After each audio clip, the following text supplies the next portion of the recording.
Emily was a curious, adventurous little girl, always asking questions and looking for new things to discover. Her favorite thing in the world was playing with toys. She had a small collection of stuffed animals, dolls, and other trinkets scattered around her room. But one rainy afternoon, her grandmother gave her something she'd never seen before. A beautiful porcelain doll. It had pale skin, dark eyes, and golden hair that shimmered in the light, styled in delicate curls. Its dress was made of fine lace and deep blue fabric, and its face was painted with the most lifelike smile Emily had ever seen. It seemed to be smiling only at her, as if it had been waiting for her to come. "This is a very special doll," her grandmother whispered as she handed it to Emily. "But remember, you must never take it outside your room, and you must never look into its eyes at night. Promise me, Emily." Emily nodded eagerly, not fully understanding why her grandmother seemed so serious. "I promise, Grandma," she said, hugging the doll tightly. But her grandmother's eyes were filled with something deeper, concern perhaps, or fear. After the gift was handed over, her grandmother kissed her on the forehead and left the room. That night, after Emily's mother tucked her in, she placed the doll gently on the shelf by her bed. The rain tapped softly against the window, and a gentle breeze rustled the curtains. Emily tried to sleep, but the house seemed quieter than usual. As the night grew darker, she began hearing strange noises. At first, it was a soft creaking sound from the corner of her room, where the doll sat. But soon the creaking grew louder, like something moving, something scratching at the walls. Emily's heart began to race. She pulled the blanket tightly over her head, trying to block out the noise, but the scratching persisted, now accompanied by soft whispers. "Emily, come closer." Emily's eyes shot open. The voice was faint, but it was unmistakable. It was calling her name, soft and pleading. She tried to convince herself that it was just the wind or the house settling, but the whispers only grew louder. "Please, come, play with me." Unable to ignore the voice, Emily sat up in bed. The room was pitch dark, except for the dim moonlight streaming through the window. She glanced at the shelf where the doll was. To her horror, the doll's eyes were no longer the soft brown they had been before. It was as though they were glowing, a deep red hue that sent a shiver down her spine. She froze, unable to move or speak. The doll's smile, once sweet, seemed to stretch unnaturally, widening into something far more sinister. The whispers continued, now more desperate, as if something or someone was waiting. "Emily, look at me, closer." With her heart pounding in her chest, Emily stood up, her legs shaking. She felt as though something was pulling her toward the doll, like an invisible force dragging her closer. As her fingers reached for it, the doll's head tilted slightly to the side, its black eyes fixed on her, never blinking. The whispers were now louder, almost as if the doll was speaking directly into her mind. "You belong to me now," the voice hissed. Emily's hand jerked back in fear, but the doll's eyes glowed even brighter, its smile widening impossibly. She wanted to scream, but no sound escaped her lips. The room seemed to grow colder with each passing second, and the shadows on the walls stretched toward her like reaching hands. Suddenly, the lights flickered and went out. The room was plunged into darkness, save for the eerie glow of the doll's eyes. In that moment, Emily realized that the whispers weren't coming from the doll alone. They surrounded her, coming from every corner of the room, from the walls, from the very air she breathed. "You must obey me, Emily," the voice crooned. Emily tried to turn and run, but her legs felt like lead. The floor beneath her seemed to shift, and the shadows began to close in on her. She fought against the pull, trying to escape, but the whispers grew more frantic. "Come back, Emily. You cannot leave. You are mine forever." The shadows crept up around her, their cold fingers brushing against her skin, pulling her closer to the doll. Panic surged through her as the room seemed to spin. She wanted to scream, to call out for her mother, but no words came. Her mind screamed for help, but her body betrayed her. Suddenly, everything went silent. The air grew thick, and the shadows seemed to pause, waiting.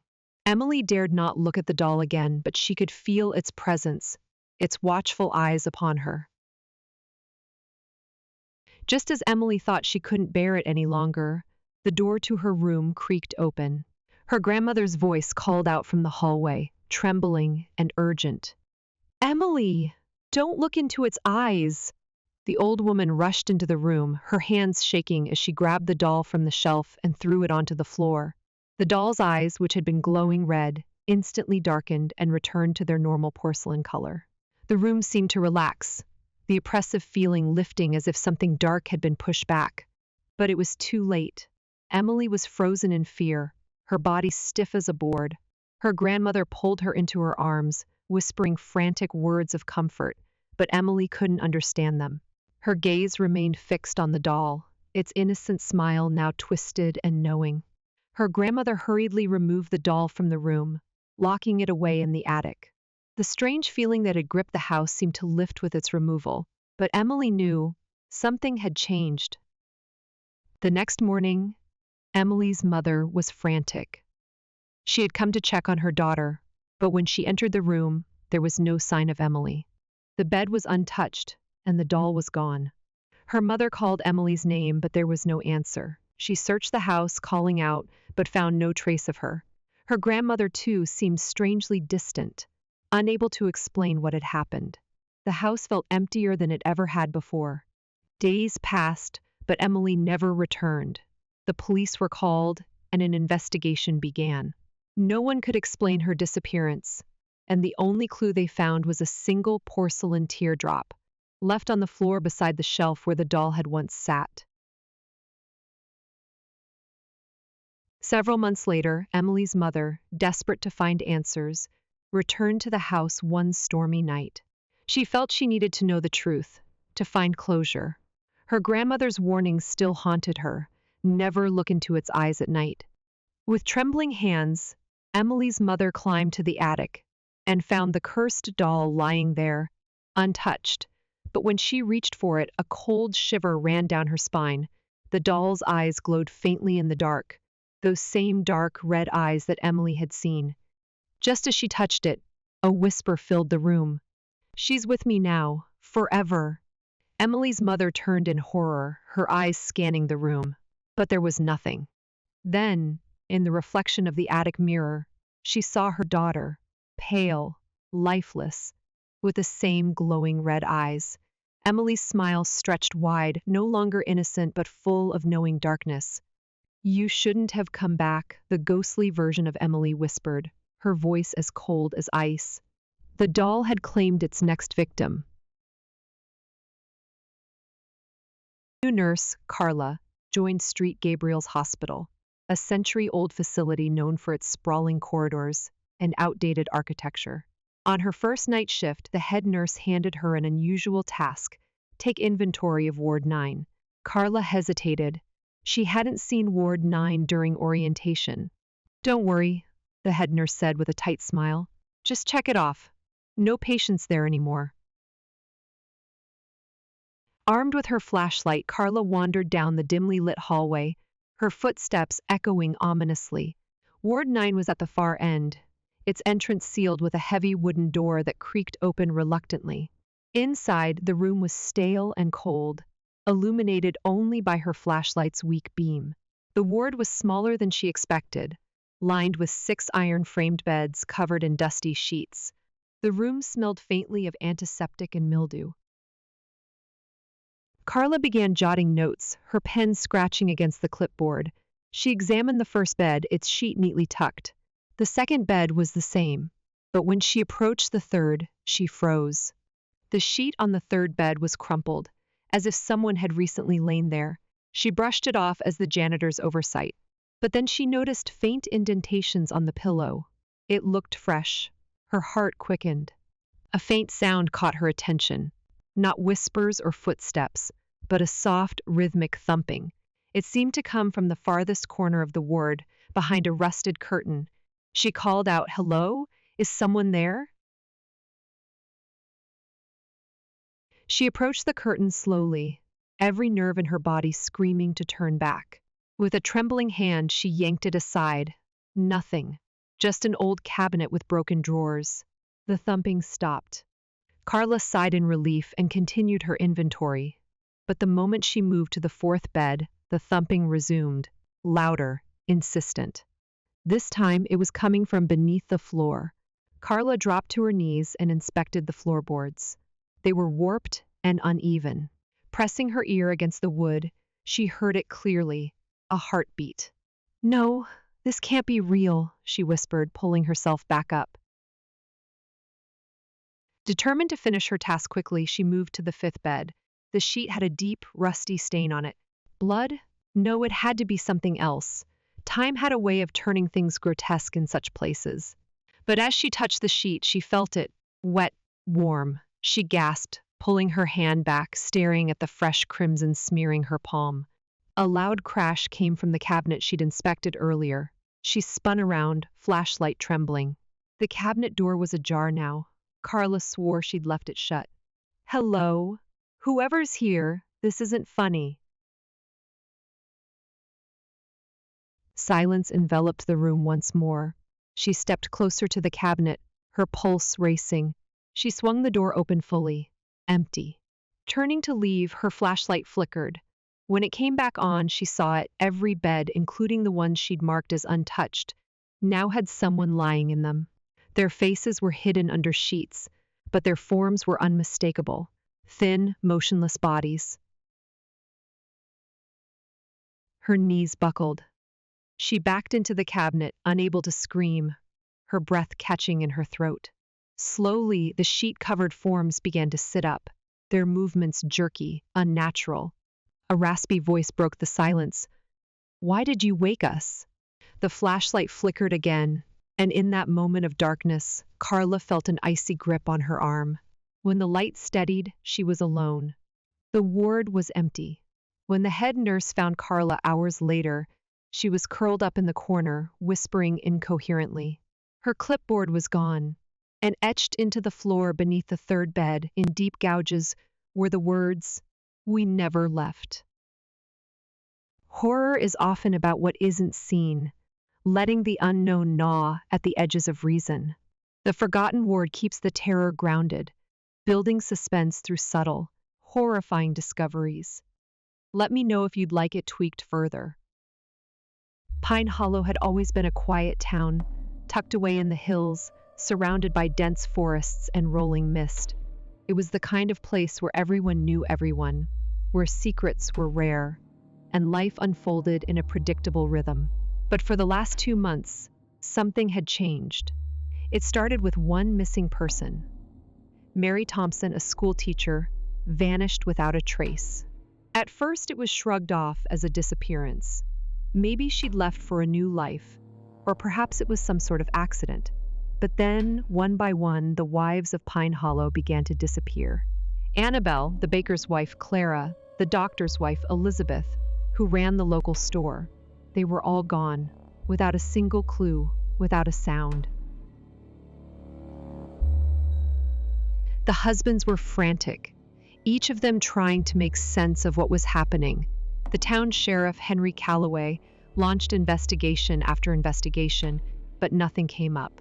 There were no signs of struggle, no blood, no trace of any kind. It was as if they had simply vanished into thin air. The only common thread? All the missing women were married. As the weeks passed, the town grew more and more unsettled. People began to whisper about the disappearances, some of them speculating that there was something sinister behind it, but no one dared to voice their thoughts too loudly. One evening, after yet another fruitless search, Sheriff Calloway sat alone in his office, running over the same evidence in his head. He had interviewed every husband, every neighbor, every friend, but still, there was nothing. It was as if the women had just disappeared from existence. His mind wandered, and then it hit him. There was one person he hadn't questioned. The one person who seemed too calm in the face of so much chaos. Arthur Green. Green was new to town, having moved there just before the first disappearance. He was a quiet man, a writer, who lived on the outskirts of town. And strangely, he was never seen with his wife, Margaret. The few times the two had been seen together, there was an odd tension, a coldness between them that no one could explain. Sheriff Calloway decided to pay Arthur a visit.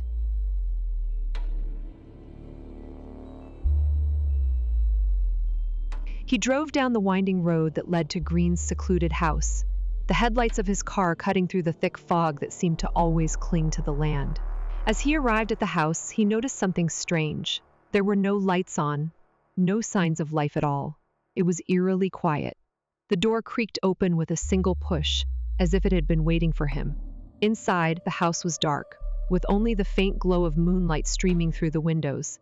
There was an odd, pungent smell in the air, something that reminded Calloway of old paper and something more. Something wrong. He made his way through the hallway and into the living room. The air was thick with dust, but there, in the corner of the room, was a large bookshelf. Calloway walked toward it, drawn to it inexplicably. He reached out and pulled the nearest book from the shelf. It fell open in his hands, but it wasn't a regular book. It was a journal, its pages filled with strange, cryptic writing, almost as if written in a hurry. Some of the entries were dated, others were not, but one thing was clear. The writing was about the women of Pine Hollow. The pages told a chilling tale. Arthur Green had been a part of a long-forgotten ritual, one that promised to keep his wife forever young, forever his. The ritual, however, required a sacrifice, a soul, and the women of Pine Hollow were chosen. He had taken them one by one, using their love for their husbands to bind them to him. Each woman, it seemed, had been brought to this house, never to return. Their lives were the price to ensure that his own life, his own marriage, remained undisturbed. As Calloway read, he felt the hair on the back of his neck rise.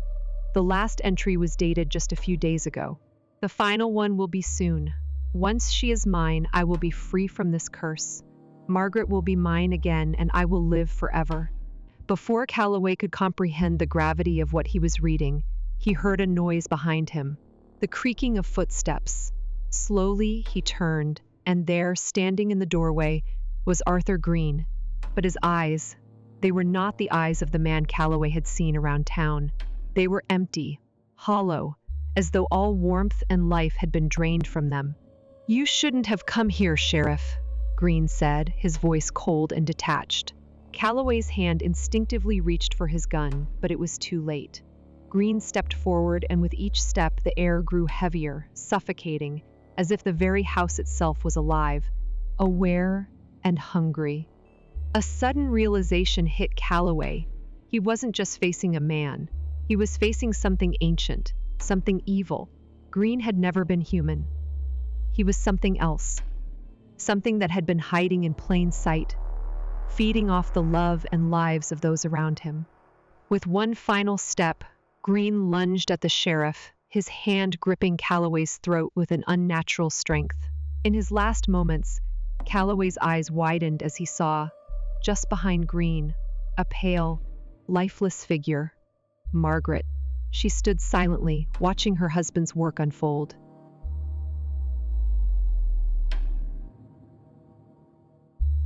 The next morning, the entire town of Pine Hollow woke to the news.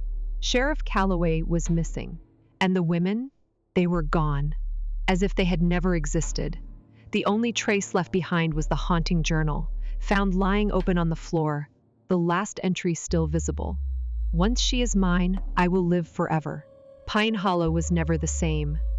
The men who had once searched for their wives, desperate and broken, now went about their lives as if nothing had changed. The wives had never truly existed, and neither did the search for them. The town had fallen under an unspoken spell, and life in Pine Hollow went on, forever changed, forever dark. And in the shadows of the house on the hill, Arthur Green smiled, his marriage complete once again.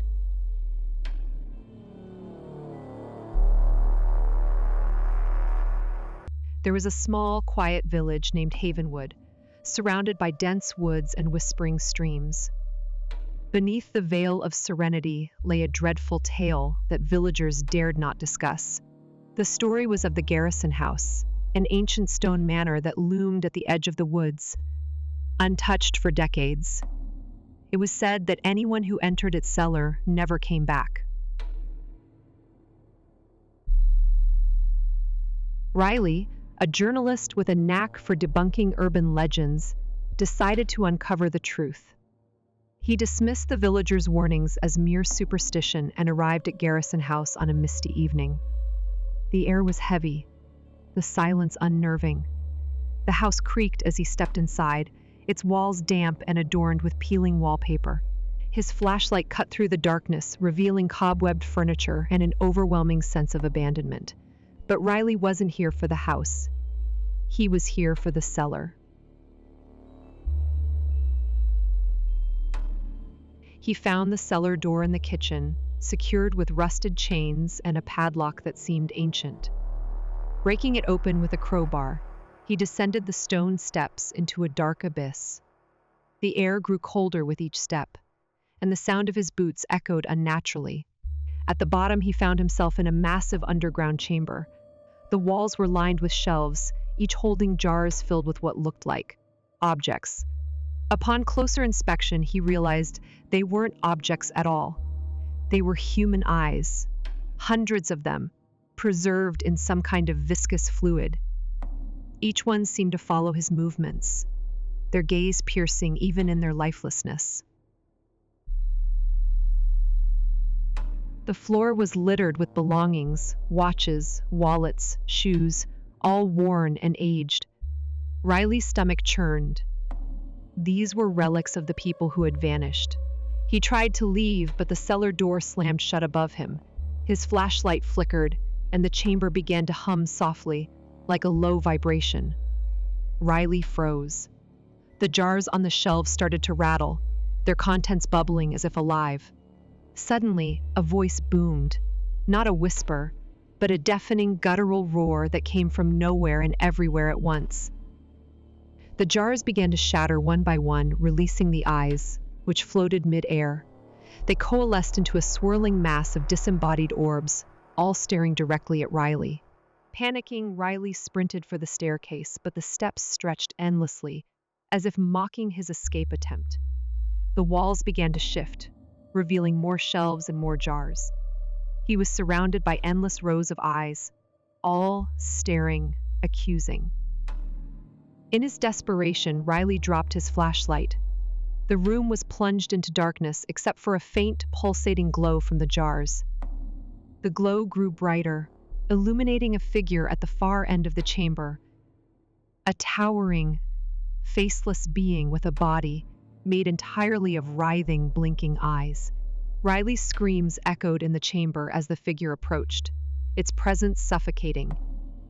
He stumbled backward, tripping over a pile of belongings. His hand landed on a rusty knife, and without thinking, he lashed out at the entity. The knife struck nothing but air, passing through the figure as if it were an illusion. The eyes on the figure all blinked in unison, and Riley felt his vision dimming. He couldn't move, couldn't scream. His world went black. The next morning, the villagers found Riley's car abandoned near Garrison House. No one dared enter. Weeks later, a hiker stumbled upon a wallet in the woods, soaked from the rain. Inside was Riley's ID, and a single note scrawled in trembling handwriting. "Don't open the cellar. They see everything." The Garrison House remains untouched to this day, the cellar door still ajar, waiting for its next visitor.